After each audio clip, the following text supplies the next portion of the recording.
Ça fait 1, 2, 2, ouais, ça fait 10 ans que je n'ai pas donné de conférence, alors bear with me. Peut-être 10 minutes. Merci. 1, 2, 3, OK.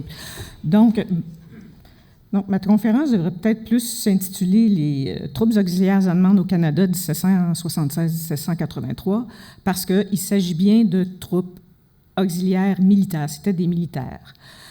J'ai entendu le mot « mercenaire » ce matin, ça m'a fait coller au plafond pendant 1 seconde et demie. Quand on parle du général Riesdel comme étant un mercenaire, moi, en tout cas. Donc, ma conférence, c'est sur la présence allemande au Canada à partir de 1776. Donc, le gros du plan, ça va être les grandes lignes historiques, bon, les régiments, la vie militaire, la vie sociale, comment on trouve ses ancêtres allemands, et j'ai une section sur les références.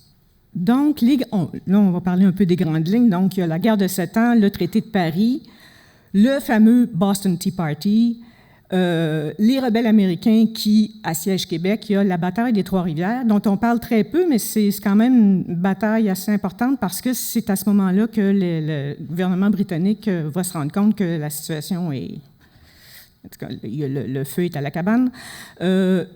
L'arrivée des troupes de Brunswick, la reddition de Montréal, l'arrivée des différents régiments, la déclaration d'indépendance américaine, il y a l'arrivée des différents régiments et finalement les grandes batailles, là, Stillwater, Bennington, la défaite de Saratoga, l'arrivée des troupes du Jean-Alzerbe, la fin des hostilités à partir de mai 1783, le démantèlement des troupes et les établissements des différents soldats au Canada. Le Saint-Empire germanique, c'est important de le mentionner parce que ça va jouer beaucoup dans la composition des régiments.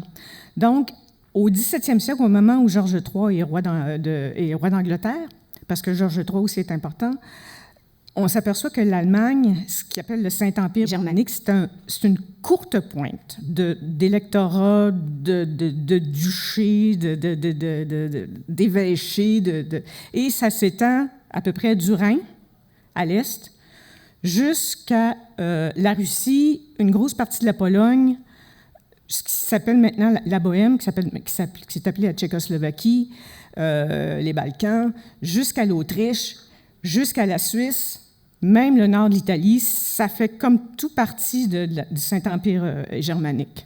Et les gens se demandent souvent pourquoi il y a des Allemands qui se ramassent à combattre en Amérique en 1776. Il faut comprendre qu'à l'époque, c'était Georges III qui était le souverain britannique. Georges III, c'est un prince de la maison de Hanovre qui sont souverains britanniques depuis quelques siècles. Sa femme est une Mecklenburg, sa femme Charlotte est une Mecklenburg-Strelitz. Sa grand-mère est une princesse de Saxe-Gotha-Mecklenburg. Donc, ce sont des Allemands qui dirigent la Grande-Bretagne à l'époque. Et donc, tout naturellement, le roi Georges III va se tourner vers ses cousins d'Allemagne, tout simplement parce que ses stratèges en Amérique lui disent « Moi, ça m'étonnerait que des Britanniques tournent leurs fusils vers leurs cousins, leurs frères et leurs oncles qui habitent aux États-Unis. Pas aux États-Unis, mais dans les 13 colonies britanniques. » Donc, le roi Georges III va dire « C'est pas grave, je vais me tourner vers mes cousins en Allemagne et je vais leur demander de me fournir des troupes.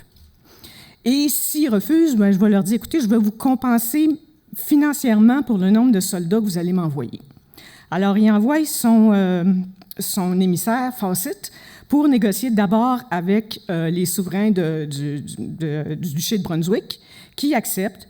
Puis, petit à petit, là, c'est ses cousins du Haisano, du Jean-Alzerbe, qui vont lui envoyer des troupes. Donc, les principaux régiments qui sont venus combattre en Amérique, surtout au Canada, donc il y a le régiment de Brunswick qui arrive en juin 1976 et qui va envoyer un deuxième contingent en septembre 1976. Les Haisano, qui sont arrivés en deux parties, une première en juin 1976 et une deuxième, les chasseurs du Haisano, en mars 1977. Après ça, il va y avoir les Hesse-Cassel qui sont arrivés à partir d'octobre 76 et Annalzerbe qui vont arriver au printemps 1778. Les Annalzerbe, c'est les derniers qui sont arrivés. Ils sont restés en rade pendant pratiquement 3 mois sur les bateaux parce que les autorités britanniques n'étaient pas au courant qu'ils arrivaient. Donc, on les a envoyés comme ça, en tout cas. Et il y a aussi des régiments britanniques qui sont venus qui comprenaient des soldats allemands parce que à l'époque, il y avait 3 centres de recrutement en Allemagne qui recrutaient des soldats pour les incorporer dans des régiments britanniques. Donc, il y a le 25e, le 64e, il y a le 79e aussi et le 84e qui sont venus.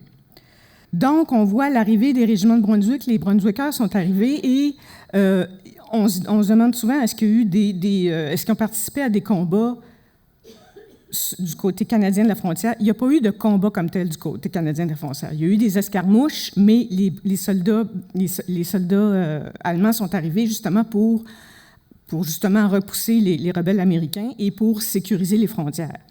Donc, il y a eu à peu près, 4100 hommes qui sont venus avec les soldats avec le régiment de Brunswick, et dont 70 officiers. Il y a eu ensuite les Hesse-Anno, ça c'est le deuxième plus important. Les Hesse-Anno, ce qui est intéressant, c'est que, il y avait là-dedans le fameux Jägerkorps, qu'on appelle les chasseurs. Et eux, c'était des soldats intéressants parce que, comme c'était des montagnards, ils étaient très habitués aux conditions hivernales. C'est probablement les soldats qui se sont le mieux adaptés à la vie et au climat canadien. Les Hesse-Cassel, ils sont arrivés aussi, mais on les retrouve beaucoup dans les maritimes aux États-Unis. Il y en a quelques-uns qui sont installés au Canada, mais ils sont beaucoup moins nombreux. Et finalement, les Annalzerbe, comme je disais, qui sont arrivés en 1778, eux, on les retrouvait beaucoup le long de la côte du Sud, à partir de Québec jusqu'à Rimouski. Et en fait, les régiments britanniques, eux, sont arrivés, c'est ça, un petit peu en même temps. Et eux, on les retrouve beaucoup autour de Montréal, Lanaudière, le nord de la rivière des Prairies. Donc, la vie militaire. Lorsqu'ils arrivent ici, il n'y a pas de caserne. Il n'y a pas d'installation vraiment pour les accueillir, donc on va les héberger chez l'habitant. On va leur donner des billets de séjour chez l'habitant. C'est sûr que lorsqu'ils sont arrivés, imaginez-vous des quelques milliers de soldats dans une colonie qui comprend à peu près, grosso modo, 80 000 habitants, ça fait tout un choc démographique et un choc culturel. Et on va les installer chez les habitants pour 2 raisons. Un, parce qu'on ne peut pas les loger dans des casernes, comme je disais, mais aussi parce que ça permet peut-être aux autorités de peut-être surveiller les habitants qui auraient des velléités de joindre les rebelles. Ça fait que, mais en même temps, ça crée des tensions parce que lorsqu'ils arrivent ici, qu'ils vivent chez l'habitant, plus on soupçonne que l'habitant a des sympathies envers les révolutionnaires américains, plus on va leur envoyer de soldats allemands chez eux. Ça crée des tensions parce qu'il faut les loger, il faut les nourrir, il faut les occuper, et des fois, les rations n'arrivent pas, les soldes n'arrivent pas vite, donc ça peut créer des problèmes. Mais en même temps, ils vont, qu'est-ce qu'ils font? Ils font de la surveillance de frontières, les soldats, ils font de la drill, ils font des exercices militaires. Ils vont, par exemple, construire les fameux blockhouses qu'on retrouve encore beaucoup sur la rive sud du fleuve Saint-Laurent, des espèces de grosses maisons qui servaient de tours de guet et éventuellement de postes d'artillerie. Ils vont construire une citadelle temporaire qui va comme agrandir la citadelle qui était à Québec. Elle n'a jamais été complétée, puis quand on va à Québec, aux plaines d'Abraham, on voit très bien là, que le sol a été travaillé, on voit des monticules qui existent encore. Puis en 2008, je crois, il y a eu une plaque commémorative qui a été installée tout près de la citadelle qui rappelle justement l'arrivée et la contribution des troupes auxiliaires allemandes à la défense du Canada durant la guerre d'indépendance américaine. Et ils vont faire des travaux chez l'habitant. Et qu'est-ce qu'ils vont trouver chez l'habitant aussi? Les habitantes. Les filles des descendants des colons français et anglais aussi, parce qu'ils vont marier aussi bien des Canadiennes françaises que des Canadiennes anglaises. Et donc, ce qui facilitait un peu les rapports, parce qu'il faut se rendre compte que ces gens-là ils parlaient allemand, ils ne parlaient pas français, mais la plupart étaient catholiques. Il y en avait beaucoup qui venaient, par exemple, de la Bavière ou du Rhénanie-Palatinat, qui étaient deux provinces majoritairement catholiques, donc ça facilitait les rapports. Les officiers allemands parlaient tous, à peu près tous, le français, parce que le français c'était la langue de la politique puis de la diplomatie, ce qui faisait qu'il pouvait avoir des rapports entre le curé, les soldats et les officiers.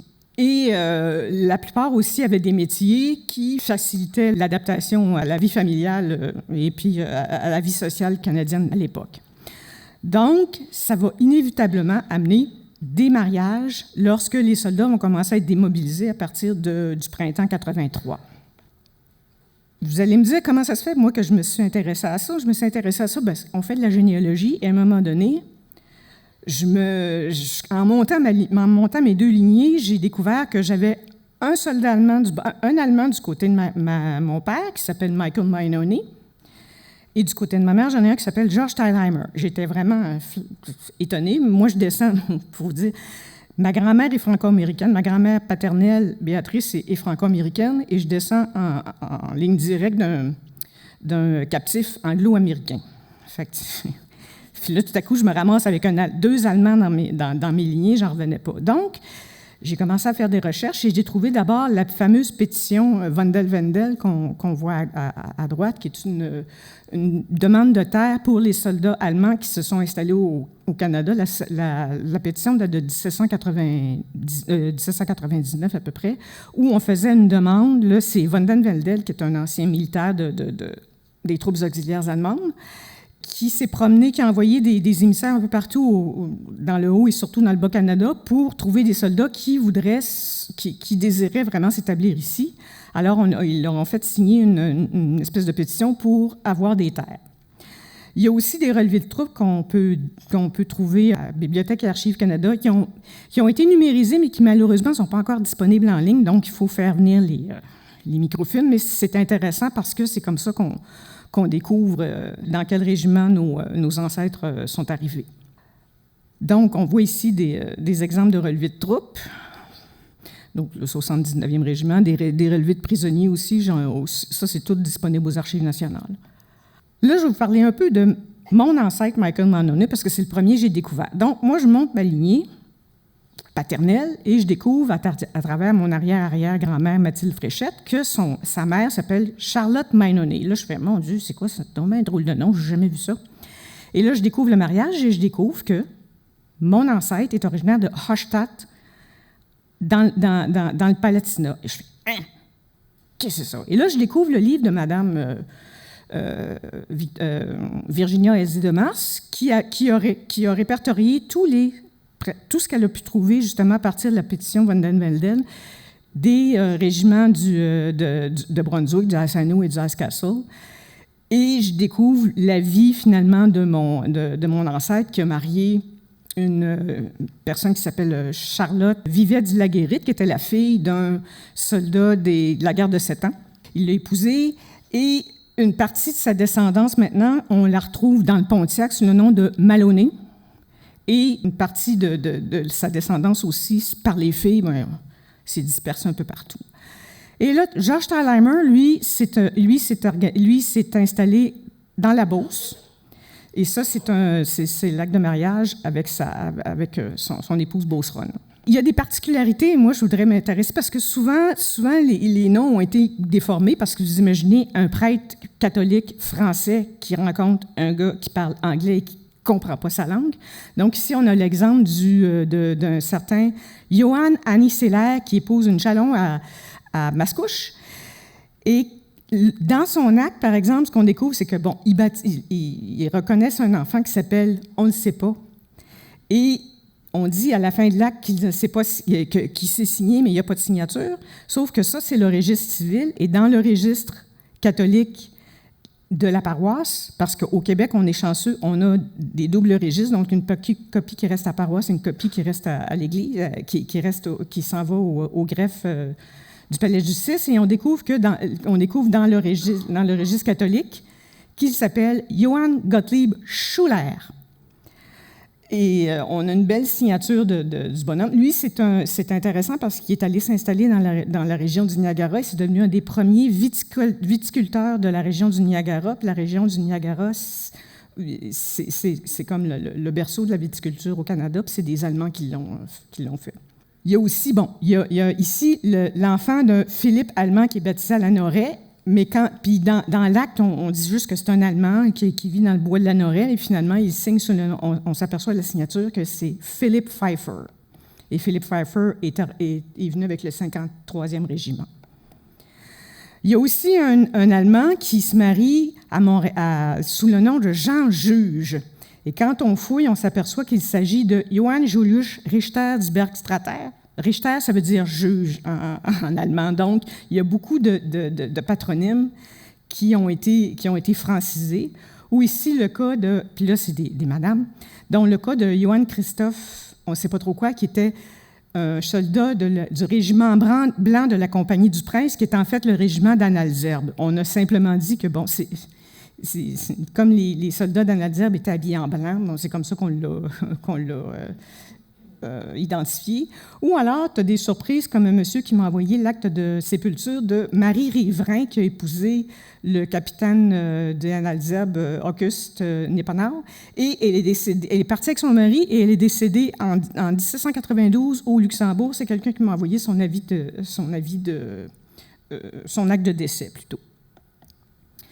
Et ou alors le cas de Christine Brettmeyer, qui a épousé une certaine Charlotte Labrosse à Christchurch en 1798. Le problème, c'est qu'une partie des registres de Christchurch ont disparu parce que les célébrants, les célébrants non catholiques, leur registre, ça leur appartenait à eux, alors ils partaient avec leur registre.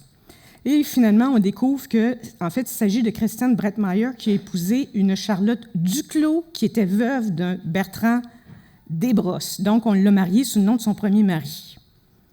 Pour les patronymes, c'est difficile parce que souvent les patronymes ont changé. On s'aperçoit que, par exemple, Robbenmeyer devient Adam parce qu'il s'agissait de Adam Robbenmeyer. Il y a des Rath qui sont devenus des conseillers, des Inderkerken qui sont devenus des church.